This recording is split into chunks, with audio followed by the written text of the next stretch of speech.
दोस्तों नमस्कार, मैं रमू सिंह। आज एक बार फिर हम 3 पत्रकार साथी बैठे हैं कुछ गंभीर मुद्दों पर बात करने के लिए।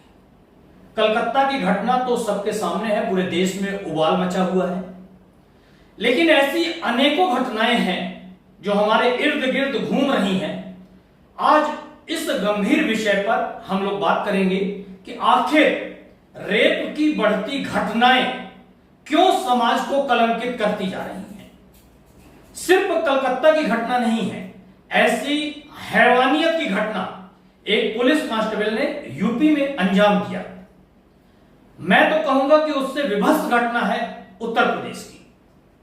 अगर हम जहां रहते हैं सतना में, विंध्य में, रीवा संभाग में हम बात करें तो शहडोल जिले के कल ब्योहारी में 69 साल के एक बुजुर्ग ने नाबालिग से रेप किया। अगर हम सीधी जिले को देखें तो एक व्यक्ति ने 30 साल के एक प्रजापति ने 5 आदिवासी लड़कियों के साथ बलात्कार किया। आखिर यह घटनाएं आम क्यों होती जा रही हैं? देश के प्रधानमंत्री मोदी जी कहते हैं कि बलात्कार की घटनाओं को मीडिया बढ़ा चढ़ाकर दिखाता है और जब सजा होती है तो उसे कम दिखाता है। मैं मोदी जी से पूछना चाहूंगा कि कितने प्रतिशत लोगों को सजा मिलती है और कितने सालों बाद मिलती है। सरकार क्या यह आंकड़े बता सकती है? फिलहाल हम लोग बात कर रहे हैं कलकत्ता की घटना पे। संजय शाह जी हैं, नेजा के संपादक हैं। सबसे पहले आप देखिए, यह घटना पहली घटना नहीं है और अंतिम घटना नहीं कहूंगा। रमू भाई, पिछले बार भी आप बैठे थे एक डिबेट को लेकर। उस डिबेट के करने के बाद जिले के मुखिया कलेक्टर सतना ने इस बात को लेकर काफी हड़कंप रहा। आज आप पुनः एक फिर जलन मुद्दे को लेकर बैठे हैं, उसके लिए सबसे पहले मैं आपको साधुवाद देता हूं, क्योंकि आप ऐसी घटनाओं को लेकर, ऐसे गंभीर मुद्दों को लेकर जब चर्चा करते हैं तो इस चैनल के माध्यम से पूरे देश के अंदर एक आवाज बनती है और लोग उसकी सराहना करते हैं। आपने जो बड़ी बात कही, कलकत्ता, मेरा ये कहना है कलकत्ता में घटना घटी, बहुत ही निंदनीय घटना थी, इसमें कहीं दो राय नहीं। मगर जिस तरह सुप्रीम कोर्ट के आदेश हो जाने के बावजूद उसके बाद शहर में प्रदर्शन, झंडा, मोमबत्ती, ये कहाँ का कल्चर है? क्या आज को मरीज जो मर रहा है, क्या डॉक्टर जवाबदारी नहीं? उनको हम देखें, आज 17 के अंदर हम लोग रह रहे हैं, अस्पताल जाके देखिए कई मरीज भटक रहे हैं, मगर डॉक्टरों को नेतागिरी करने का भूत सवार हो चुका है। कलकत्ता की घटना में आरोपी गिरफ्तार हो चुका है, सीबीआई इसकी जांच कर रही है। देश में हजारों ऐसी घटनाएं हैं जिसके आरोपी पकड़े ही नहीं गए, बाहर घूम रहे हैं।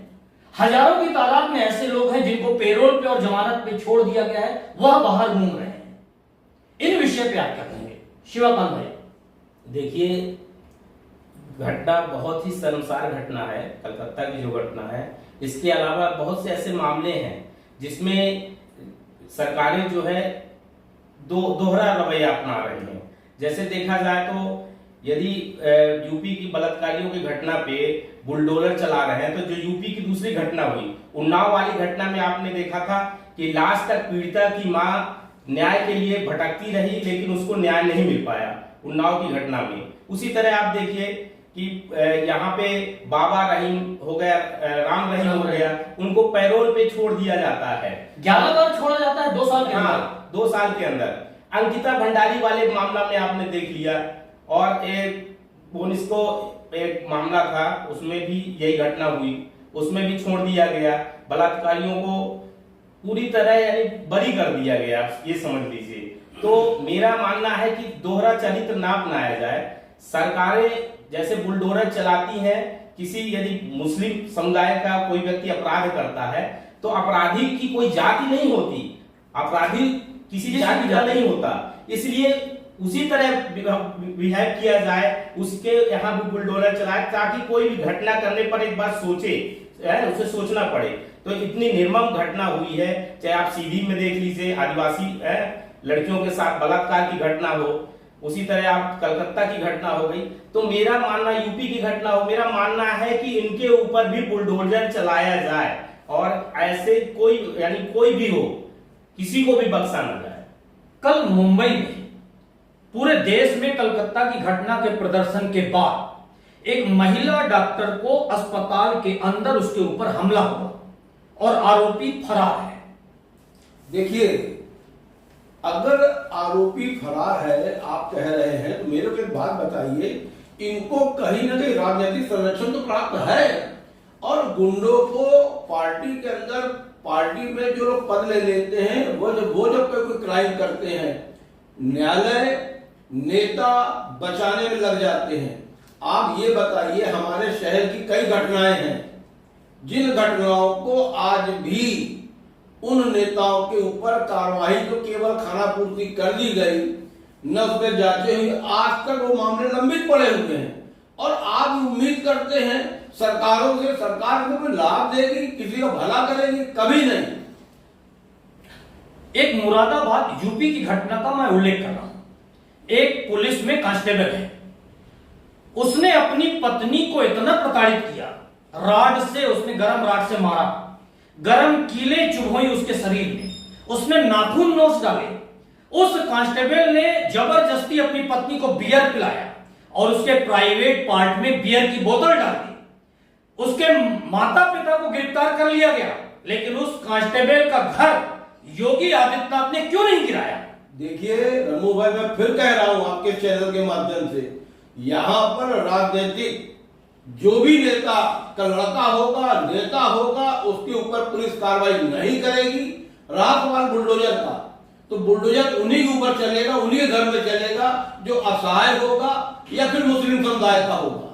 ये बहुत खुली बात है। यूपी की घटना जो मैंने अभी बताई कांस्टेबल की, इस पे आपका क्या मत है? देखिए, यूपी में मेरा मानना है कि जो घटना हुई वो बहुत ही शर्मसार घटना है और उसमें भी यूपी सरकार को चाहिए कि उसके घर में बुलडोजर चलाए, क्योंकि दोहरा चरित्र न दिखाए और सभी को सजा, कोई अपराधी है तो उसको सजा मिलनी चाहिए और उसके साथ भी वही व्यवहार किया जाए जैसे पिछले बार किया गया था। उसी तरह जो भी जैसे यहाँ की सरकारें हैं उनके ऊपर भी यही लागू होता है। भाई कॉपीराइट पुलिस वाला हो या कोई अधिकारी हो, बिल्कुल अपराधी किसी जात का नहीं होता और अपराधी कोई भी हो सकता है, तो इसलिए उसी तरह सजा मिलनी चाहिए और बहुत ही भयानक सजा देना चाहिए ताकि अपराधी अपराध करने पहले सोचे। अच्छा, पुलिस वाले को तो ये मालूम है ना कि मैं अपराध कर रहा हूं, क्योंकि वो दिन भर अपराध देखता है। बिल्कुल, अपराध रोकना उसकी ड्यूटी है। बिल्कुल, तो उसको तो सजा मिलनी चाहिए और उसके साथ भी इसी तरह का सजा देना चाहिए। सीधी में एक 30 साल का ब्रजेश प्रजापति है, उसने एआई का उपयोग करके महिला की आवाज में मैसेज भेज दिए कि आपको स्कॉलरशिप देंगे। 5 आदिवासी लड़कियों के साथ उसने रेप किया। देखिए, जो इस तरह का कृत्य में शामिल है उनको बुलाया, फुसला के लड़के बलात्कार किया गया, मगर कहीं ना कहीं ये आप मान के चलिए कि वो आदमी कानून से उसको भय नहीं है। कानून रोज बनते हैं, रोज कड़े कानून बनाए जाते हैं। गृह मंत्री रोज चिल्ला चिल्ला कहते हैं कि जो कानून मेरे ऊपर लागू हो रहा है वो रिश्ते के ऊपर लागू होगा, मगर पुलिस सिर्फ पैसा लेके मामले को केस के रफा दफा करने में हमेशा प्रयास करती चली आई है।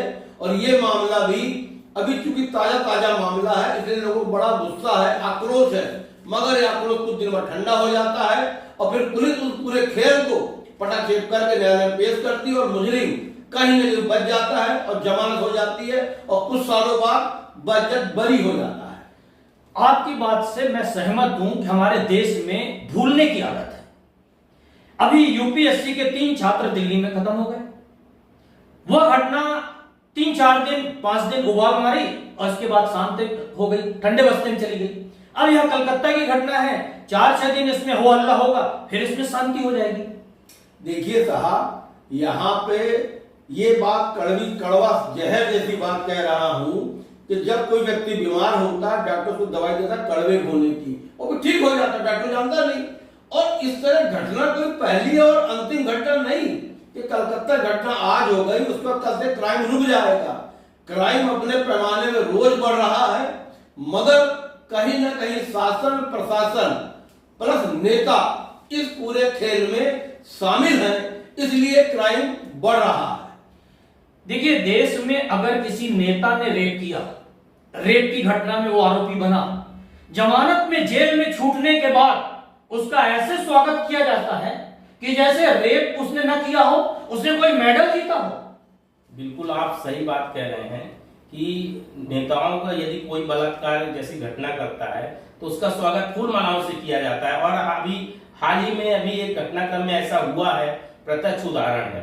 तो मेरा ये मानना है कि कैंडल मार्च बस निकालने से ये नहीं होगा, हमको एक तो जनता को भी जागरूक होना पड़ेगा और यहाँ के नेताओं प्रशासन सभी को जागरूक होने की जरूरत है। और ऐसा यानी अपराध रोकने के लिए ऐसे सरकारें कितनी आई, लेकिन कोई समुचित प्रबंध नहीं कर पा रही। यहाँ सिस्टम ऐसा बना हुआ है कि आप देखिए कि इतनी घटनाएं हो रही हैं, यदि कोई असहाय व्यक्ति है उसकी एफआईआर तक नहीं लिखी जाती, उसको छिपाया जाता है कि हमारा यानी ग्राफ ना बढ़े, घटनाक्रम का ग्राफ ना बढ़े, रेप के रेशियो में इंप्रूवमेंट ना हो, इस तरह की चीजें हैं। तो मेरा मानना है कि इसमें सख्त रोक लगाई जाए और ऐसा कानून बना के, कानून तो बने हुए हैं लेकिन कोई कठोर कदम नहीं उठाया जा रहा। मेरा एक और मानना है कि सबसे पहले तो रेप को रेप जैसा माना जाए, महिला को महिला ही माना जाए, चाहे वो किसी समाज की हो, चाहे वो आदिवासी हो, चाहे गरीब हो, चाहे ग्रामीण हो, चाहे वो शहरी हो, चाहे किसी पद में हो। सबसे पहले तो किसी भी महिला के साथ अगर घटना हुई है तो आप उसको बराबरी पे लें। कई मामले ऐसे हैं जिनकी रिपोर्ट ही नहीं होती।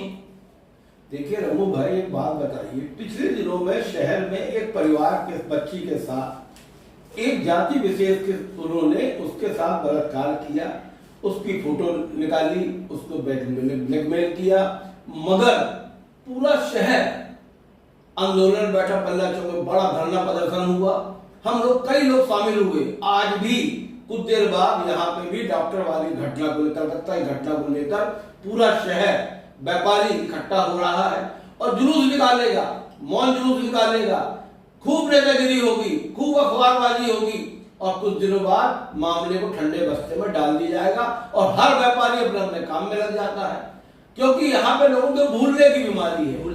और इस भूलने की बीमारी के चलते कोई भी घटनाक्रम जब होता है तो शासन प्रशासन उनको, उनके पड़ोसियों को, दोस्तों को, यारों को खूब टटोलता है और फिर उस पुलिस को मैनेज कैसे किया जाए, हमारे यहाँ के जनप्रतिनिधि उस कार्य में लग जाते हैं। पिछले जैन समाज वाली घटना को देखकर मुझे कहीं कोई बोलने संकोच नहीं। उस घटना में क्या हुआ, आखिर वो परिवार तो बरी हो गया ना, पर जिसके साथ घटना घटती है उस परिवार को सोचिए आप, वो रोज पल पल मरता है और जो पल पल मरता है उसके बाद समाज में लोग उसको ताना कसते हैं, वो परिवार क्या करे। मोदी जी कह रहे हैं कि ऐसी घटनाओं को मीडिया बढ़ा चढ़ाकर दिखाता है और जब सजा मिलती है तो मीडिया नहीं दिखाता है। मैं बार बार यह सवाल करता हूं कि कितने लोगों को सजा मिलती है और कब सजा मिल पाती है, क्या सरकार यह बताएगी? देखिए, यहां पर अगर मीडिया किसी खबर को कवरेज नहीं करता तो भी आरोप रखते हैं। इस पे एक लाइन कही किसी शायर ने, कुछ तो लोग कहेंगे। और रहा सवाल देश के प्रधानमंत्री का, अगर वो कह रहे हैं कि मीडिया बढ़ा चढ़ाकर दिखा रहा है तो ये देश के प्रधानमंत्री ये भी बताना चाहिए कि पूरे देश में हम और आप अखबार जगत के जुड़े हुए लोग हैं, मीडिया में काम करने वाले लोग हैं। पिछले बार का देश का इतिहास गवाह है और बलात्कार हो, डकैती हो, आप आंकड़े देखिए, आंकड़े घट नहीं रहे हैं, रोज बढ़ रहे हैं। उस पे अंकुश कोई सरकार लगा नहीं पाई और न लगा पाएगी, ये मेरा मानना है। मोदी जी के इस बात पर आपका क्या मानना है शिवकांत भाई? देखिए, मोदी जी तो केवल मीडिया के ऊपर आरोप लगा रहे हैं, लेकिन हकीकत वो ग्राउंड में आप जाके देखिए तो ग्राउंड में इतनी घटनाक्रम होती हैं इस तरह की कि एफआईआर तक भाई साहब लिखी नहीं जाती हैं। और जो असहाय है उनकी तो हालत देखिए, वो बेचारे सिफारिश करते हैं इस तरह की घटना में एफआईआर करने के लिए, क्योंकि इस तरह की कई मामले ऐसे आते हैं।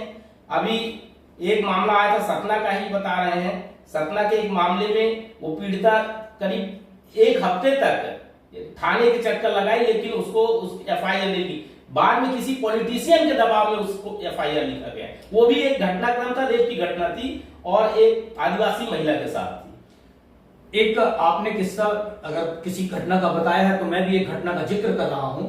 सतना में एक बलात्कार की घटना हुई। उस घटना को लेकर 1 महीने वह पीड़िता पुलिस के इस ऑफिस से उस ऑफिस चक्कर लगाती रही, उसकी FIR नहीं लिखी गई। बाद में सतना के 6 सत्ताधारी दल और विपक्ष के नेताओं से, कुर्सियों में बैठे हुए नेताओं से मैंने खुद फोन करके कहा कि आप TI से बोलिए, रिपोर्ट लिखें। TI ने सबको टाला कि 3 दिन का समय दीजिए। ऐसे करते करते 15 दिन और बीत गए, रिपोर्ट नहीं हुई। बाद में गृह मंत्री को मैंने व्हाट्सएप मैसेज किया। उनके मैसेज के बाद SP ने कहा TI से कि रिपोर्ट लिखिए, तब जाके रिपोर्ट हुई। मतलब एक गरीब महिला की रिपोर्ट लिखाने के लिए गृह मंत्री की सिफारिश लेना पड़ा। ये बिल्कुल सही बात है। ऐसे बहुत से घटनाक्रम हैं और इस ऐसे घटनाक्रमों को लोग दबाया जाता है, उजागर नहीं किया जाता। और इसमें हम तो मीडिया के साथियों से भी बोलते हैं कि अमीर गरीब नहीं देखना चाहिए, घटनाक्रम कोई भी हो उसको हाईलाइटेड करना चाहिए। और आज के डेट में जो गरीबों के साथ अपराध हो रहे हैं वो बहुत ही यानी बहुत बुरे अपराध हो रहे हैं, लेकिन इसमें FIR तक नहीं लिखी जा रही है। एक बात मैं और कहना चाहता हूं, जब पोस्टिंग होती है इन थानेदारों की, ये पैसा दे के आते हैं, उनका ये कहना रहता है, एक बात बताइए संजय भाई, हम पैसा दे के आएंगे तो कवर कहां से करेंगे? और जब घटनास्थल घटती है, अच्छी खासी रकम इन थानेदारों को मिलती है और ये थानेदार यहां से लेके ऊपर तक पैसा बांटते हैं और जनता की चोट में कहते मेरा कुछ नहीं उखड़ सकता, किसी की सरकार हो। आप बताइए अब न्याय कैसे पाएंगे? तो जब यह सब बातें सामने हैं तो फिर सरकार में बैठे हुए बड़े बड़े लोग मीडिया को दोषी क्यों कह रहे हैं? देखिए, कहना कुछ तो कहना है। अगर अब उनको लग रहा है कि मेरी बदनामी हो रही है, सरकार की बदनामी हो रही है, तो अपना पक्ष तो रखेंगे ना। अगर वो नहीं रखते तो लोग तो हमको दिखाई रहे हैं। आज आप हम लोगों को अभी हमारी आपकी बातचीत हो रही है, डायरेक्ट टेलीकास्ट चल रहा है, कहीं ना कहीं विषय तो जाएगा, कुछ लोग तकलीफ भी होगी। आज अगर मैं ये बात कहूं, डॉक्टरों ने, ठीक है बड़ी घटना थी, निंदनीय घटना थी, क्या डॉक्टर दूध के धुले हैं क्या? आप बताइए। आप आज इस बात को लेके बैठे, कलकत्ता घटना घट गई, डॉक्टर दोषी नहीं है क्या? डॉक्टर जो है दुकान चला उनको कोई दोष कहने वाला नहीं है क्या? कौन कहेगा? क्या रोज घटना नहीं हो रही है? और अपने सतना की मैं बात करूं, यहाँ के प्राइवेट नर्सिंग होमों में जिस तरह का भ्रष्टाचार हो रहा है, जिस तरह से व्यवहार हो रहा है, वो आप कहोगे अब भाई हमारी बड़ी मानव, कहां मानवता रह गई? यहाँ तो आपका कहना ये है कि कितने ऐसे डॉक्टर हैं जो मानवीय दृष्टिकोण मरीजों के प्रति अपनाते हैं? बिल्कुल नहीं अपनाते साहब। उनको सिर्फ पैसे से मतलब, वर मर्यादा करने, मुझे दक्षिण से मतलब। डॉक्टर के पास जाइए। अगर एक मेरे पूरी घटना पुरानी याद आ गई, एक मित्र को मैंने किसी नर्सिंग होम में भर्ती कराया और उसको पैसा नहीं था। डॉक्टर ने छुआ, बोला भैया इसमें 75,000 इंजेक्शन लगना है, पैसा जमा कराएंगे तो अपना इलाज करेंगे, मैं करिए व्यवस्था करता हूं। वो मरीज संयोग से मर गया, उसने उसकी लाश नहीं दी। फिर काफी हंगामा खड़ा हुआ। ये हंगामा, ये कोई पहली घटना नहीं। इस तरह के लोग डॉक्टर इसलिए पिट जाते हैं। जब पिटते हैं तो कहते हैं हमको मारा। अरे भाई अपनी भी तो गलती बताओ, हमने क्या गलती की? और इस तरह घटना रोज होती है। आज हम पकड़ गए तो चोर, नहीं तो हमसे बड़ा साहूकार कोई नहीं। चलिए अभी मुद्दे पे अपन आए कि जो देश में ये रेप की घटनाएं हैं, मेरा मानना है कि एक ऑनलाइन रिपोर्ट का माध्यम बने पूरे देश में कि किसी भी महिला के साथ घटना हो वह ऑनलाइन अपनी रिपोर्ट दर्ज करा सके, पुलिस के सामने उसको गिड़गिड़ाना ना पड़े। बिल्कुल सही बात है। अभी जो ऑनलाइन कानून के तहत FIR का प्रोविजन रखा गया है तो उसमें ये बड़ी घटना को भी शामिल करना चाहिए। फिर उसकी इन्वेस्टिगेशन, प्राइमरी रिपोर्ट तो फर्स्टली होनी चाहिए और इसके बाद उसके जांच में यदि दोषी है नहीं दोषी नहीं है तब वो जांच का विषय होता है। तो मेरा एक कारण ये भी है, देखिए यदि डायरेक्ट अपन FIR करते हैं तो उसमें जांच का एक मैटर बनाना चाहिए और जांच के मामले में दो चीज चरित्र आते हैं। एक तो क्या होता है कि गलत एफआईआर लिख जाती है कभी कभी लोग। प्राथमिक शिकायत तो दर्ज हो, जीरो जीरो वाली प्राथमिक शिकायत होनी चाहिए, होनी चाहिए ना? होनी चाहिए बस। इसके बाद अरे प्राथमिक शिकायत के आंकड़े कहां हैं? वो आंकड़े क्यों छिपा रही है सरकार? क्यों उन आंकड़ों को दबाना चाहती है? जब शिकायत ही नहीं होगी, एफआईआर ही नहीं होगी, तो आंकड़े ही नहीं बनेंगे। बिल्कुल आंकड़ों को छिपाया ही जा रहा है। और क्या है कि विपक्ष में मुद्दा न उठा ले तो सरकारें, कोई भी सरकारें हो, कोई एक सरकार नहीं, वो जो विपक्ष में बैठती है तो सरकार में बैठती है, दोनों का यही काम है। मैं इसमें मानवीय दृष्टिकोण चाहता हूं कि रेप की घटना महिलाओं के साथ कम हो ना हो, इसको हम कैसे रोकें, इनके आंकड़े हम कैसे घटाएं, इस विषय पे सरकार को सोचना होगा। चाहे ये सरकार हो या वो सरकार, कोई भी सरकार में बैठे, लेकिन उसको मानवीय दृष्टिकोण अपनाते हुए महिलाओं के साथ घटनाएं कम हो, इस विषय में कौन सोच रहा है? देखिए, इसके लिए कानून बनाए गए हैं। उन कानूनों को जागृत कैसे करें? जितना जागृत कर तो रहे हैं। जो रेप में जमानत में छूट रहा है उनकी रैलियां निकल रहे हैं, जुलूस निकल रहे हैं। मेरा यहाँ पे ये कहना है, ठीक है, मगर यहाँ पे सरकारों को ये चाहिए कि जिस तरह से जनप्रतिनिधि, वहां का जनप्रतिनिधि है, वहां के व्यापारी संगठन है, सबको बुलाएं और इसकी जागरूकता करें। अभी बीच में शासन प्रशासन कई योजनाएं आई जिस बच्चियों को कुछ टचकुट के माध्यम से विद्यालयों में जा जाकर बताया गया। इस तरह ऐसी घटनाओं के बारे में भी शासन प्रशासन को जन जागरण करना चाहिए। चलिए लास्ट मुद्दा एक और रख के अपन विषय को समाप्त करें। पुलिस की ड्यूटी है असामाजिक तत्वों में भय पैदा करना और सामाजिक लोगों से सौहार्दपूर्ण व्यवहार करना। इस पर पुलिस कितनी खरी है? देखिए साहब, मैंने पहले कहा, मैं फिर वही बात कह रहा हूं, अगर मैं पैसा लेके थाने में बैठा हूं तो मैं कोई व्यवहार करने नहीं बैठा, कोई संबंध बनाने नहीं बैठा।